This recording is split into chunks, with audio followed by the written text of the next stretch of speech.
Hello, everyone. Welcome to this discussion that aims to highlight the impact of plastic waste being generated in industries. The big question for today is, what can we do about it? How can we stop our rivers from getting polluted by it? Are there any alternatives? And then if so, what are the alternatives that are better than plastic? Plastic se behtar. This discussion is part of the UN Environment Programme's countermeasure project that aims to spread awareness on the impact of plastic pollution. UNEP India is working with LetMeBreathe to raise the call for and showcase solutions that are plastic se behtar or better than plastic. You can join this amazing campaign and share your own stories using these hashtags. Now, before we kick off this panel discussion, here are some stats for you. Every year, about 1.15 to about 2.41 million tons of plastic waste enters the ocean from rivers. Asian rivers are responsible for 86% of the total global input. If food loss and waste were a country, it would be the third biggest source of greenhouse gas emissions. Today, I'm in conversation with industry experts from the F&B space and startup founders to discuss this specific issue. And very importantly, what can we do about it? Please meet our incredible panel for the day. Divya Datt, she is the Program Management Officer at UNEP India, an economist with over 20 years of experience in environmental policy research and advocacy. Her work includes a wide-ranging agenda covering climate change, pollution, resource efficiency, ecosystems, and biodiversity. Gauri Devidayal, she's the co-founder and CEO of Food Matters Group, which has an interesting and successful portfolio of restaurants and food concepts. She is also a podcast host, is listed in Forbes India's 120 Leaders of Change, and many other accolades. Anoothi Vishal is an author, food columnist, and historian. She specializes in cuisine history. She researches the culinary links between communities and regions. Both her books, Mrs. Elsie's Table and The Business of Restaurants, are two books that I read cover to cover in one sitting. Zacharias is a chef and champion for the Indian food movement. His focus has consistently been towards celebrating local ingredients and regional Indian cuisine. Aditya is the co-founder of a natural home care brand, Beco, that manufactures eco-friendly and cost-efficient products to replace single-use plastic items in our daily use. Anirudh Balakrishnan is the co-founder of BUMBOO, India's first eco-friendly food packaging company that uses bamboo fiber. My name is Shreya and I'm your host for today's discussion. Divya, I'd like to open this conversation with you, please. Can you tell us a little bit more about the countermeasure project, please? Plastic pollution, as we know, is one of the greatest environmental challenges of our time. If there is one thing that is common between the deepest point in the ocean, the Mariana Trench, and the highest mountain peak in the world, Mount Everest, it is unfortunately the presence of these tiny pieces of plastic from human activities miles away, even though these places are so remote. Plastics are the largest, most harmful, and most persistent of marine litter. And plastics account for at least 85% of all marine waste. Studies suggest that by 2040, the amount of plastic waste which is entering our marine ecosystems per year will become 3 times compared to what we saw in 2016. So that's a lot of statistics, but we need to understand why marine litter and plastic pollution are problematic. And we know rather well now that plastics don't biodegrade. Instead, they break down over time into ever smaller pieces, which are known as microplastics, even nanoplastics, which can have significant adverse impacts. And I'll come to some of these later. If we look closer at our own region, plastic pollution in Asian rivers has been highlighted in many studies now related to the global marine plastic problem. Estimates again show that rivers are responsible for transporting millions of tons of plastic into the oceans every year. And some 95% of that discharge comes from only 10 rivers, 8 of which unfortunately are in Asia. And amongst these 8 is the Ganges. India is the 12th highest contributor to mismanaged plastic waste, globally, and this number is projected to become fifth by 2025. Having said that, we also know that the government of India has taken some very important steps to address plastic pollution, including the recent ban on select single-use plastic products from July 2022. Now, to support these efforts in India and other countries of the region, in 2019, UNEP initiated the project on promotion of action against marine plastic litter in Asia and the Pacific.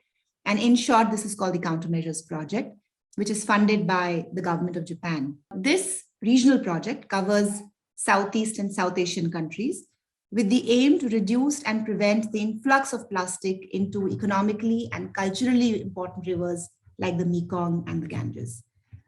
We are currently in the second phase of implementation of this project. Through our multiple partners, we are generating knowledge and tools to improve our understanding of leakage pathways of macro and microplastics into the Ganges, the Mekong and select rivers in Sri Lanka as well. We are also trying to understand what this pollution is doing to migratory species that depend on these riverine ecosystems. And we are hoping that this knowledge will be able to inform policies and decisions at local, national, regional, and even at global levels. Let me only add that an important aspect of this project is to enhance capacity, outreach, and awareness on the issue of marine litter through campaigns such as this, Plastic Se Behtar.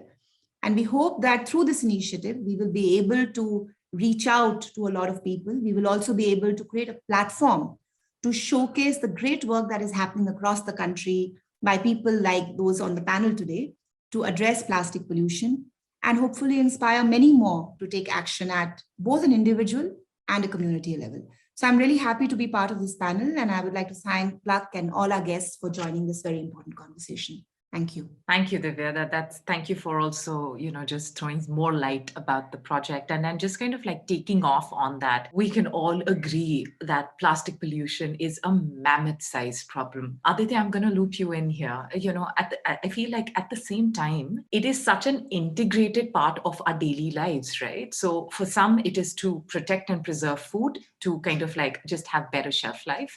For others, it's a medium to eat and consume. It also is the most cost-effective, option. So thereby that pricing enables that volume. You work on offering alternatives to single-use plastic. Any observations on what the response has been at a consumer level? So our learning has been very exciting because I think on the consumer level, not many people have really worked on it. So we see a lot of organizations and various groups of people super enthusiastic. However, working more on the waste segregation side, what we realized was there was not enough content to be built and not enough conversations happening on the consumer side. So as an Indian consumer, frankly, I was more involved in our daily lives, going to work, coming back, taking care of yourself and your family. However, that awareness was lacking, right? So I think the shift started happening when organizations like yourselves are sort of starting to propagate conversations around plastic pollution. Also with the government coming up with the ban, I think the majority of the bulk of the consumers started knowing about the plastic problem because most of us today are only involved in our surroundings. So I think there was a general sense of awareness which came into being. And through COVID, I think there was a huge awareness that, okay, what's happening outside also matters inside, right? So what's happening outside my home, outside my society, outside my building is now coming inside. And I'm actually even equally immune or equally prone to the problems outside or, the solutions outside. So I think that sort of awareness really kickstarted most of the consumers' journey.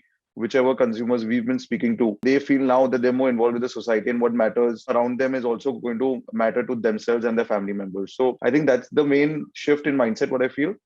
And then post that, obviously plastic is, so durable, it manufactured at such bulk volumes that, the cost efficiency is really, really, really strong. But I think it's just a matter of time because today sustainability is a choice, but probably eventually if we continue the way that we are in the next 5-7 years, it won't be a choice anymore. It will be a mandate and it will be sort of imposed on us. So if today we have the choice, I think we have the freedom to act on, what we think is right. It's the best that we sort of, encourage and excite people towards eco-friendly solutions. And, I'm sure that most of us would agree that once there is a demand for it, then cost efficiency will automatically set in. Governments will step in to subsidize, majority of the operational costs that companies go through. And I think it's going to be a matter of 2-3 years where this landscape will eventually change. Thank you for that, Aditya. Anoothi, I'm going to loop you in here. You're known for your incredible research about the food industry, and your lens covers a diverse set of communities across the country and cooking practices. Could you share your thoughts about the plastic waste at a B2B level? Are there any leading contributors to this waste? So Shreya, let me just put this in a little historic and traditional perspective as well. Now, if you see communities around the country, and if you see regional cuisines around the country, we've already, always had ways of serving food which has never involved plastic. And, there is a lot of romance associated with say, pattals, sal leaf pattals, in which street food was served in large areas of northern India. I was in Chhattisgarh, in Bastar very recently. And, I went to a village hut and I saw these stacks of leaves being sold. And when I asked them, what is it? It was just because, there were also some bhajia being fried there, and people were buying those leaves, to get their bhajias on as a plate. And then, of course, you have innovations which have also happened, taking into cognizance this sort of tradition that's already existed, as well as certain pockets of consumers who would like to go back to these older ways of consuming food, say drinking chai out of mitti ke kullar, or, dal being served in the mitti ki handis in which it was cooked, because, the smell is so delicious and it adds another layer of flavor. So there is a section of the populace which is already cognizant of all these traditions and which would like to go back to these. And also there seems to be a fair amount of awareness that, of course, if we can do away with plastic, let us, because all these other options are very attractive from a consumer point of view. With this as a background, there have been some innovations. Now, of course, deliveries have come up in a very big way through the pandemic months. And, I see just so much single-use plastic waste being generated because of, this growth in business. All of us have been ordering so much at home. There are plastic dabbas lying around. I don't know what to do with them. So all of that, but then there has also been some innovation. So some people in the space have also come up with options which are non-plastic. Varun Tuli, one of India's largest caterers, for instance, he started a delivery service, and all his dishes come in mitti ke bartan. So there is plastic usage, but it's minimal. But I feel that if more people started being cognizant of this, were able to match price points on this kind of newer alternatives and still offer their customers value, there's so much scope at a B2B level as well as at a B2C level where, we can reduce plastic waste generated by the industry. Yeah, no, absolutely. And just kind of like extending that conversation from an industry point of view, Gauri, if I may loop you in, there's this one aspect around the waste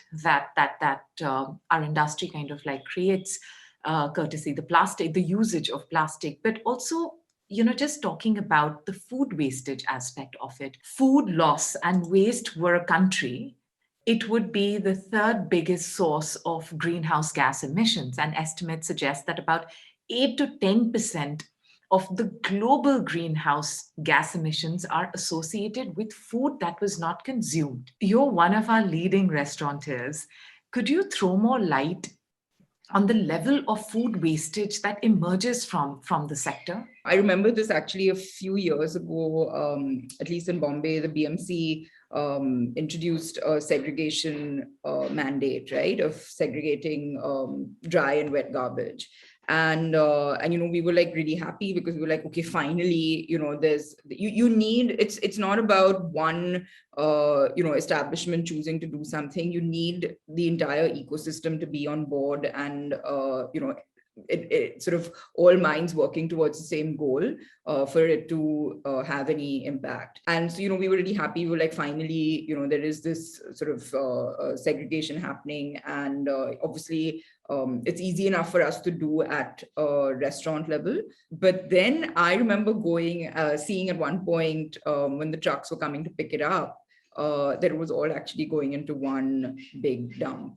And I remember talking to the, the garbage collection person and saying, like, well, why are we segregating this then? And, and there was this sort of like awkward moment, because the fact is that, yes, there was a policy, but was it actually being implemented? I don't think so. And I think that, I remember we spent a lot of time. So we have a farm that supplies part of our restaurant requirement of produce, and it's about an hour out of Bombay. I remember sort of even looking into setting up a machine that basically would break down the wet garbage into compost, the composting machine essentially, at our kitchen.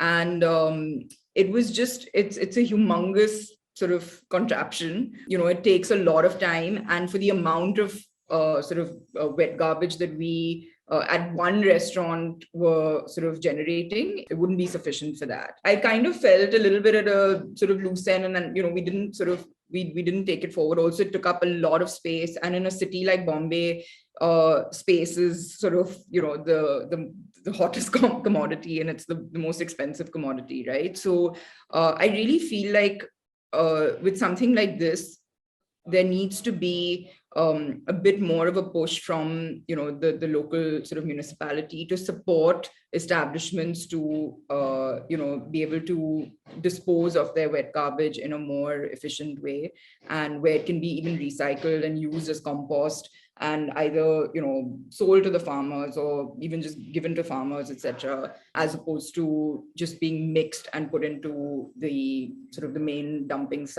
ground of the city. So I think that, where it feels like quite a long way away from there. And if I may kind of take off from what Anoothi mentioned earlier about, what restaurants can do in terms of also the way they're packaging products. And, I just want to sort of add to that, if I may. I think restaurants are being more mindful of how they can package and deliver their food now that deliveries become such an integral part of the F&B industry. But like you've been saying earlier, throughout, that cost is a big factor of that. And that's something that, invariably will get passed on to our consumers. So it's not about restaurants being able to just, manage. It's essentially, we're kind of like middlemen between the suppliers and the consumer, right? So it's something that consumers have to be willing to pay more for. And of course, suppliers have to figure out ways to bring costs down. So I think that's one thing that I just want to add to what was said earlier. The fact is that it's not commercially viable to be 100% sustainable. Okay, I want to put that out there, as unpopular as that might be. It's not at all something that a business can take a grand stand on and claim to be 100% sustainable or eco-friendly. I think what it requires is that you make meaningful but viable small sort of steps in that direction. But what it really requires is for our consumers to be more mindful. So for example, if you are getting delivery with like a whole host of packaging, you don't just sort of chuck it, you try and recycle it. If you're getting, like your daily kombucha sort of subscription in a glass bottle, keep it and figure out a way to get it back to the supplier. So that requires effort on the part of our of the end consumer as well.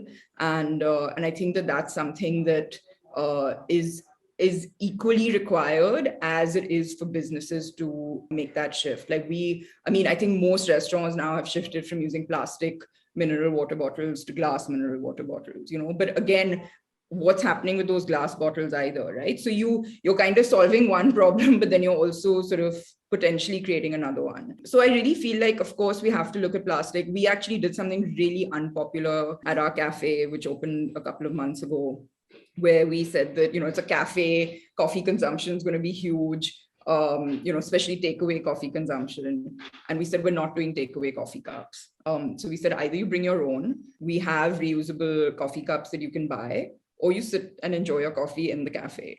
And I remember this, the first day, the first person who walked in was a very sort of grumpy person on his way to work. It was 8 a.m. and he was just like, what, you don't do takeaway coffee cups? And, so, I mean, of course, that's not been the bulk of the response. But I think what I'm trying to sort of come to is that you have to make those small, slightly hard decisions once in a while. And that's the only way you're going to start making change. Whereas, if we'd said that, oh, you'll get an incentive if you bring your own reusable cup, but of course we also give you takeaway cups, no one's going to make that effort. You have to do that little difficult step of saying, I'm sorry, like, we don't give you takeaway cups. So then, it just makes people a little more thoughtful. And I think that's what we have to move towards, is everyone making that little change in their sort of day-to-day habits for themselves, and that's how it'll all kind of build and come together to a more plastic-free world. Thomas, if I may loop you in, please, as someone who's kind of like been at the pass of some of our leading restaurants in the country, and also, kind of like seen it from as close as one can see it from a quick consumer feedback level. Can I get your observations and feedback on the wastage bit, right from plastic to the food wastage bit? Thank you, Shreya. And I just want to point out, thank Gauri for being so brutally honest about the economic viability of being responsible and conscious. And also kudos for taking such an important stance, like the takeaway cups, which I loved. I believe very strongly in the power of the collective, just like Gauri had mentioned. And the FM industry, let's be honest, contributes a lot to the plastic buildup. Now think about it, every step in a restaurant supply chain uses plastic, from packaging of meat and veggies to when they first reach the kitchen to like the packaging when we deliver food. And like Anoothi had pointed out, thanks to the pandemic, a lot of our F&B brands are shifting towards being more delivery focused, and that means that the amount of plastic use only increased. Now there's a lot of innovation around plastic alternatives that are currently around the world and in India, and we have some trailblazers on our panel who are leading that in India as well. But unfortunately, a lot of the modern solutions are inhibitively expensive for the average person, and for a restaurant to then transfer those costs to their consumers. But at the same time, I don't think we can just sit and wait for these prices to come down or become more accessible to people. We have to make changes wherever we can. I've kind of been a part of the F&B industry in India for the last decade or so, so I can give context through what I have seen firsthand, and also I guess an example of what we did at the Bombay canteen. Now we looked at different touch points first. We looked at sourcing. With sourcing, we worked with our suppliers to get ingredients supplied in reusable containers whenever possible, instead of plastic bags. And then we would return those reusable containers to them after every delivery. We invested in switching storage in-house to like stainless steel and durable plastic wherever we could. There's a lot of training that needs to be done for staff in-house, whether it's the kitchen or bar staff, to minimize the use of single-use plastics. Like something as simple as cling films that you use in kitchens, there's an excessive consumption of them. But little training, little nudges along the way make a big difference. For service staff, we encourage them to, we train them to encourage customers to order right portions. So not just food waste gets reduced, but also there wouldn't be wastage or leftovers being packed to take home. We worked with our design firm Pleasey to create no plastic packaging for delivery. So each delivery bag was created with reusable cotton fabric. Even the cutlery holders are handmade using newspapers, and the boxes were made from like biodegradable materials like sugarcane and bamboo fiber. And I think also when you are an organization or an individual with a voice, with reach, I think it's important to use that to be vocal on various media outlets about the measure that you adopt, so that people can understand and hopefully come on board. Now, I honestly think that consumers need to be lured into this movement rather than like guilt tripped into it. and get them to make really small changes that really don't inconvenience them. We have to think of creative ways to get the message across. I mean, I take a parallel from what we did with getting people to just eat more locally, seasonally, and what we did around highlighting regional Indian produce and cuisines. I think we have to think of ways to make like being more conscious and responsible, fun and easy and accessible for people to make the shift. If we can make it trendy to like go back to our roots, make it cool to be minimalistic, and sneak in that messaging subtly through that approach, I think it can go a much longer way. Thomas, I love, what you and your team did with all your previous projects. There is so much deliberate thought, research and action that went into every little touch point, and it's really commendable. And I like what you said. You have to attract and lure the consumer into that kind of like value chain, not necessarily guilt trip them into it. Anirudh, if I may bring you in at this point, you work with bamboo as your principal material. I'm sure you kind of like engage in building awareness amongst your consumers, but I'm just curious to know, how aware are we as consumers? How aware are we of the problem at hand and the kind of like the scale of the problem at hand? And do we know enough about even the alternatives? As far as alternatives are concerned, I think there are alternatives. A lot of the problems that I think both Gauri and Thomas have talked about with those alternatives are, affordability being one big issue. I think there are conscious customers, there are conscious consumers, there are conscious businesses that want to make this shift. What they're looking for is the most pain-free way to do it. It is not a practical expectation to have them, choose sustainability at the cost of their business. I think that's not something that is going to be realistically achievable in this lifetime. So people need to find ways, by which they can improve what they're doing, by which they can figure out more sustainable ways of delivering maybe their services, their products, to their customers. And, as a consumer, you're kind of, for me, this whole journey started when, it was kind of pretty mindless, and it dawned upon me when something happened and there was a trigger, and I was moving homes, and I was pretty much like everyone else ordering food home every day. And when I was moving homes, I suddenly had this huge piled up sack of plastic boxes, and I just had no idea that I had been piling them up over the years that I was staying in that place. And so for me, that was a trigger that, I saw that and I said, listen, even if I want to reuse these boxes, I cannot. And so there needs to be like there needs to be some sort of a way in which we're able to deal with this problem in a better manner. Even today, I'm probably the first one to say that this is right now still not economically as viable as it should be, but it's getting there. We need a lot of help. We need a lot of support from an entire ecosystem. So when you're trying to replace a material, I think I have to say this: plastic is an amazing material, right? It's incredibly manipulative. You can change shape, give it form. It's easily available. There is a robust ecosystem available, which can plug in and help you create all kinds of products which are customizable. And all of that needs to now be done with new materials, which are more sustainable. And so that ecosystem needs to be really, really built. It needs to be, created from the ground up. It involves, getting people from the farming of new materials to manufacturing, reproducing them, recycling them at some point. So that entire value chain is still just coming up.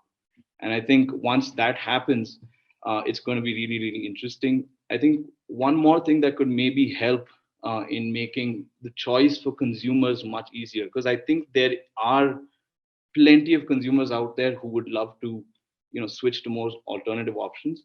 But I think it would make more sense if there are some very integral policy pushes, right? So I think restaurants today don't get input on GST, which is absolutely, I think it's criminal, right? It's really, really bad. I think it should be something that they should get.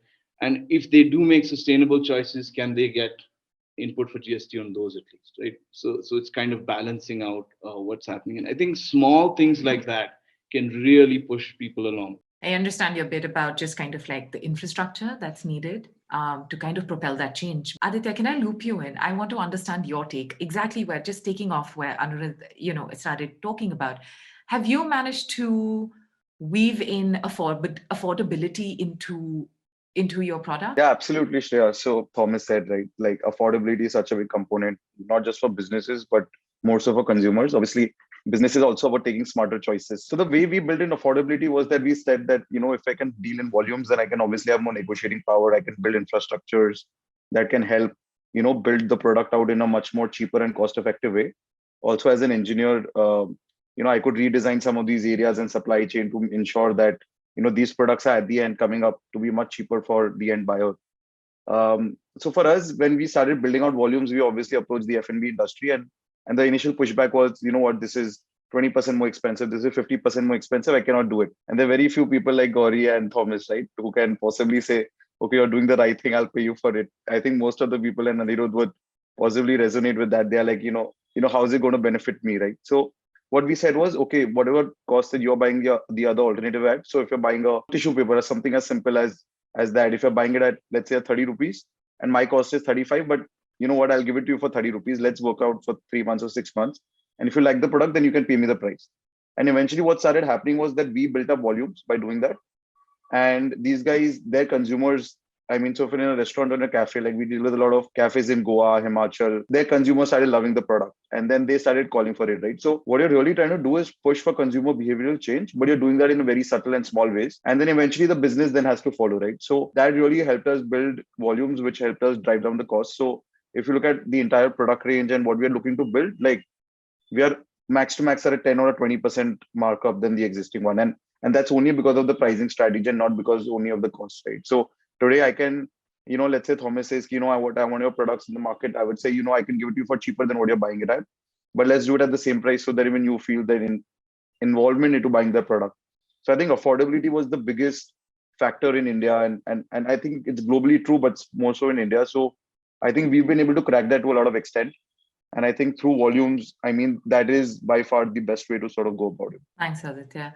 Now, this is a question for Anoothi and Gauri.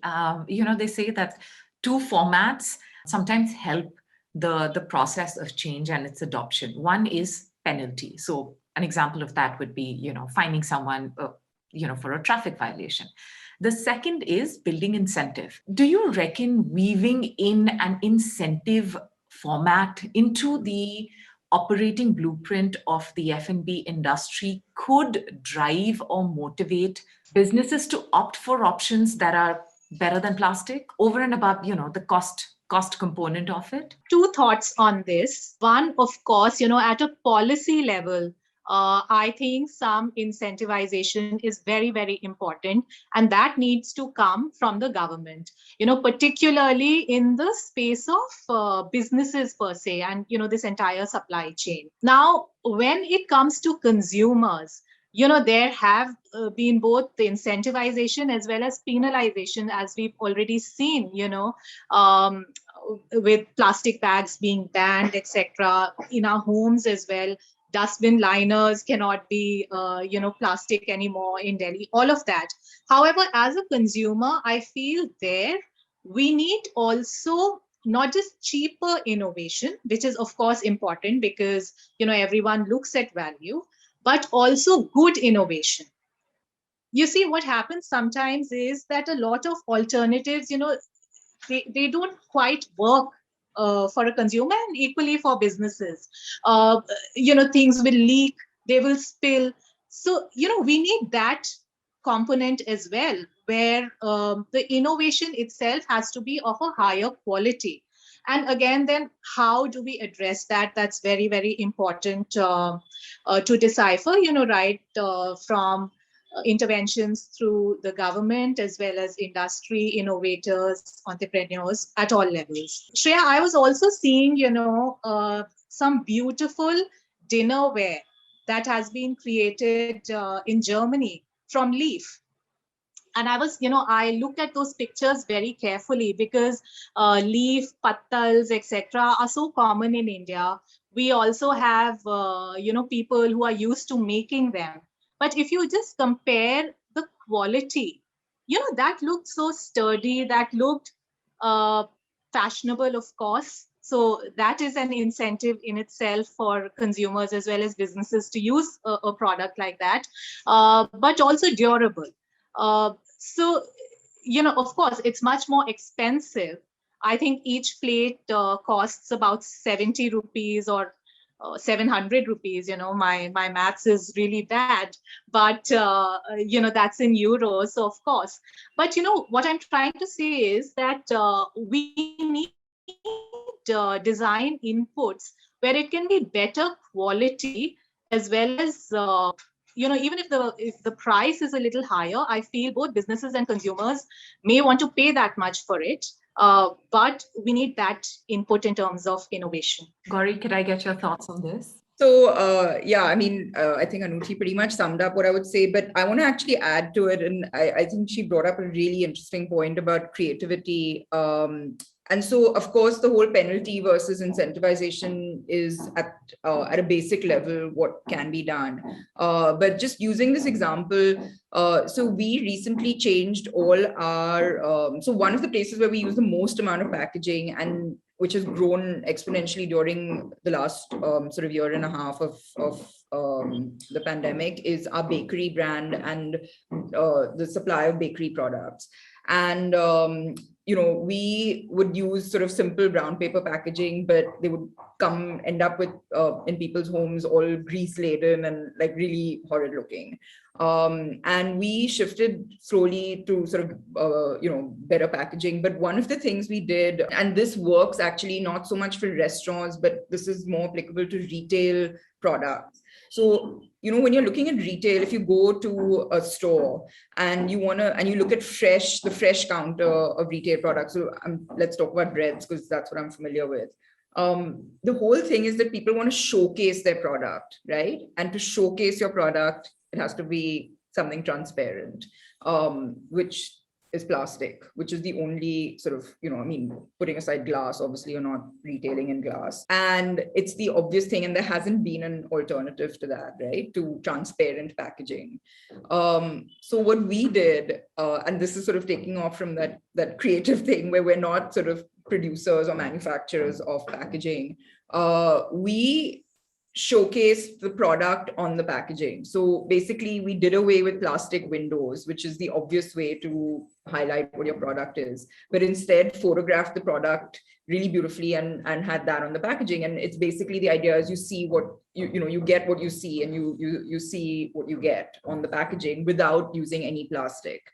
And I think that when it comes to F&B establishments, since we're not manufacturers of the product, this is where creativity comes in, where you're creating something beautiful, you're solving a problem of minimizing the use of plastic, and you're highlighting it to your consumer without being preachy about it. So you're giving them something, you're not saying like, listen, you need to like accept a grease laden box because I don't want to use plastic, and you need to be on the same wavelength of being eco-friendly, so just like accept this. But rather presenting them like a creative alternative, which also makes them aware of the problem you're trying to solve, but not in a way where you're making them feel guilty. So guilt doesn't have to come only in the way of penalizing people, but just that educational aspect and still making the experience enjoyable is so important in getting that buy-in from your consumer. Coming back to that point about incentivization, actually, when we started this whole thing of saying, bring in your reusable coffee mugs, we used to incentivize people by saying you get a croissant on the house if you do that. Obviously, we could only do that for a limited period. It wasn't something that we could, ongoing, offer people sort of endlessly, because it could be that that's the only thing they want is that croissant. They basically get that on the house. But I think that, incentivization with consumers works a lot better. overall. And even with businesses, like Anirudh said, thank you for saying that. I mean, any kind of incentivization to businesses that are using, eco-friendly packaging, it would be huge, would be a huge, bonus and a huge boost to this whole movement. I do feel that, and especially when it comes to F&B, guilting people into doing things is not the way to have a long-term impact. You really need to be sold on the concept, and with that comes a little bit of education. So there's so many things that as day-to-day consumers we don't even know. We don't actually understand why. Like, we're just hearing, okay, no plastic, but we don't actually understand what this impact is. Like Divya said right in the beginning, this is, and you mentioned those statistics. I mean, that's frightful, right? So people don't necessarily understand why they're supposed to do one thing and not the other. And I think education is a big part of that incentivization as well. No, I love the bit that you highlight. Actually, more often than not, and you'll see this in any consumer segment, any industry, for anything, in fact, positive reinforcement just always has a stickier and a longer term buy-in. And the reverse of that, you'll do it once, you'll do it twice, but would you do it with joy every single time? That's up for debate. So I love that point that you highlighted.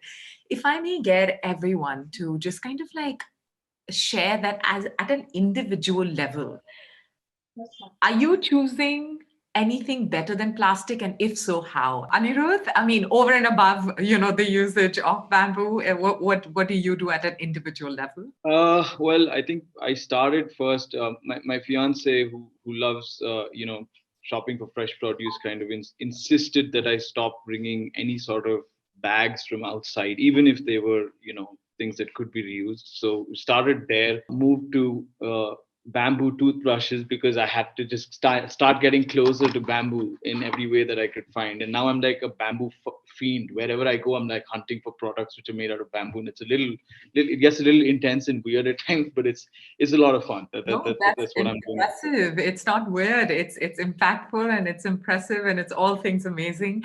Aditya, at a personal level, what kind of change have you adopted?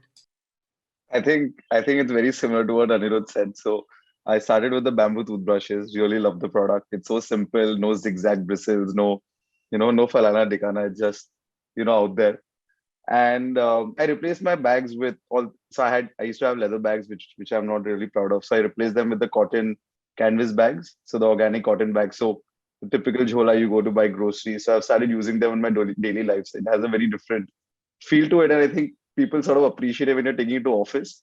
So they're like, why have you come here with this bag? But I think that's some sort of a statement that I would like to make. That's amazing, Aditya. In fact, like for me, carrying that tote when you're doing your weekly groceries, I thought that was great. But for me, that real spark of joy, and I saw, we're making an impact, is when I saw, my parents adopt that. And now every car, whoever is traveling, they always have a cotton tote bag for groceries. And I thought, okay, cool. We're trying. We're trying.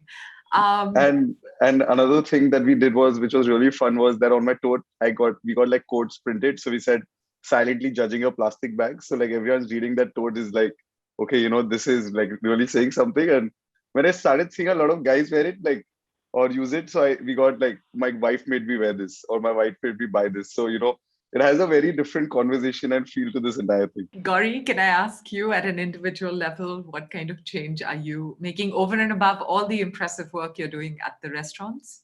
Well, I think that's probably the main one, is for the number of cups of coffee I drink in a day. I have my reusable coffee tumbler, and even when we did a gifting for one of our brands, we gave everybody the reusable coffee tumblers as a thing, because we were like, well, you can use it to make your gin and tonic, you can make it to use it for your morning cup or anything, but just use this. Anoothi, may I loop you in? Yeah, pretty much similar. So of course, jholas for vegetable shopping.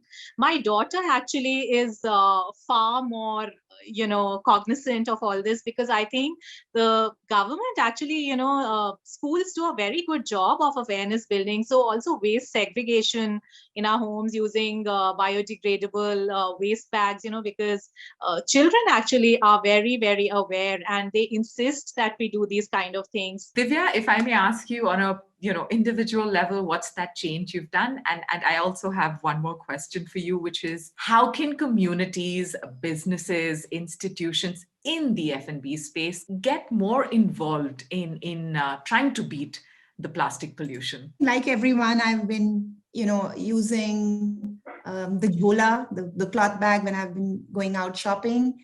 And I think it sort of really gives you a sense of satisfaction when the shopkeeper takes out, that plastic bag to put the stuff in, and you said, "Nahi, nahi chahiye," and you produce your bags. I think that's great. We've also been, which of course we've been doing a lot of in the last few months. We make it a point to tell them that we don't want any sachets, we don't want any cutlery to come in because it's home. So, because we found that many times with the delivery, you had a lot of, especially when you ordered burgers and stuff for the kids, there was a lot of ketchup, etc., that came in sachets. So we've been making it a point to actually sort of say that we don't need all that. And small little things like, carrying our, steel straws when we went out. That seems long back though, but yeah. So little things like that and inculcating those values. And like Anoothi said, I think schools are doing a great job at also inculcating these practices. And, we sort of hear and see some of these changes from kids themselves. So I think that's really great, because if you're able to make a change with that generation, then that's a long-term change that we are looking at. And I also very quickly wanted to highlight a campaign that I did with Masaba on I Will Wear Out Plastic, where, we had the whole line of garments that she designed for UNEP, just, as messaging, was with accessories that could be converted into bags, So the idea was to send out that strong message that even at the high-end level, when you step out, carry your own bag, and it's really important. And in some sense, again, as Anoothi said, it's like going back to our traditional sort of systems. Because if I remember when we were growing up, when our parents went out shopping, they had these bags, and those bags were not only just cloth bags, but they were bags made out of, clothes that we had worn, or, bed sheets and things, and those were converted into these thick bags that they would take out to shop vegetables. So I think we are seeing a change, and once that change is at scale, we will start noticing an impact on the environment as well. On your second question, this is an issue which requires a change at a systemic level, and we've sort of heard that from everyone here, that we can't put the onus on any one stakeholder. We need a systemic change. Business as usual is simply not an option anymore. We will require governments to regulate. We will require businesses and enterprises to innovate. We will require individuals to act. Sometimes this change will not be as convenient or at prices that we are used to. But I think it is important for us now at multiple levels to internalize the true cost of what we produce and consume. And that cost is out there for us to see in terms of the impact plastic is having on, on marine species, on the not so quantified yet impacts that microplastics are having on our health, and so on and so forth. But it is important that gradually these costs and prices are internalized in the market, so that this change becomes a norm rather than a niche. And I agree with Aditya that volumes definitely help. And we've seen this in the case of LED bulbs, at the price point at which it started and where it finally ended up. So I think as volumes pick up, we will see that prices will come down. We've seen governments do a lot, but I think the one point that I want to highlight, and that is for all of us, is that when we talk about single-use plastic products, I think we need to remember that simply banning such products and switching to other single-use products made of other materials is not the solution. If you take a life cycle approach to understanding the environmental impacts of a product, we understand that it is the single-use nature of products that is the most problematic for the planet, more than the material that they are made up of. So it is important for us And that is what I think, I was very happy to hear that was, sort of a recurring theme in this conversation, that we need to opt for reusable alternatives as much as possible, rather than alternative single-use, alternatives that are non-plastic but still single-use. So I think that's absolutely essential. The second point is, the second sort of important aspect, and again, I heard a lot of it, was we need to design and use products with circularity and waste minimization considerations built in.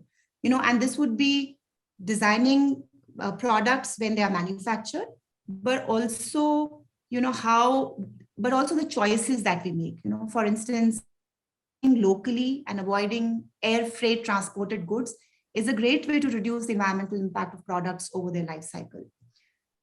Finally, I think, and this is not so much for businesses, but I think more for governments and other stakeholders, but also for individuals, is the end of life impacts must be considered, so that products can be recycled or discarded in an environmental friendly manner when they can no longer be reused. And this again, and this was something which was brought up earlier, this requires that waste management in general, from segregation to creating the right infrastructure, is created so that we are able to receive plastic waste and ensure that a high proportion of it can be reused or recycled. And Gauri made this point very effectively.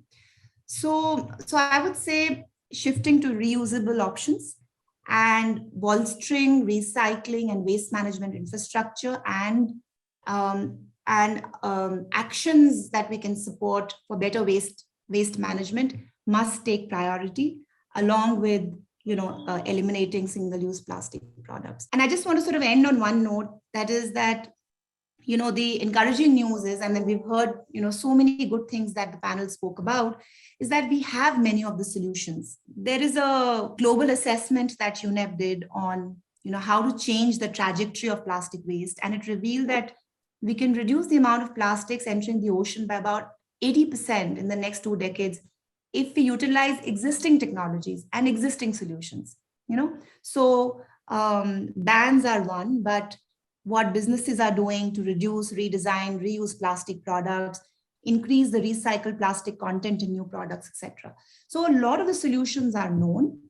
I think we just need to now sort of come together and implement some of these big and small solutions with a higher level of urgency and commitment, and we can surely turn the tide on marine litter and plastic pollution together. Divya, we couldn't have asked for a more compelling and a holistic kind of like list of takeaways from this session. So thank you so much. I feel like this entire session has been so informative, right from like what seems as small little tiny moments of action or interjection in your personal life. It could be that cotton tote, it could be that shopping from your local farmers market, it could be carrying your water bottle or your coffee mug everywhere, it could be the no plastic straw, that bamboo toothbrush, or supporting businesses that are invested and are mindful about making that change. I think it's been quite an eye-opening session, and I think like that one bit that this has to be collective action.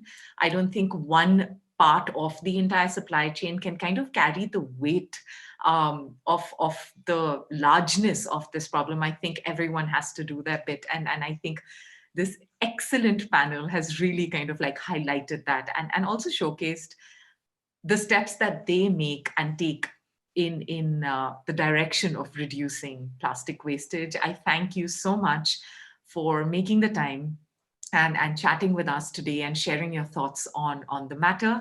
And I hope to kind of like continue seeing your incredible work play out.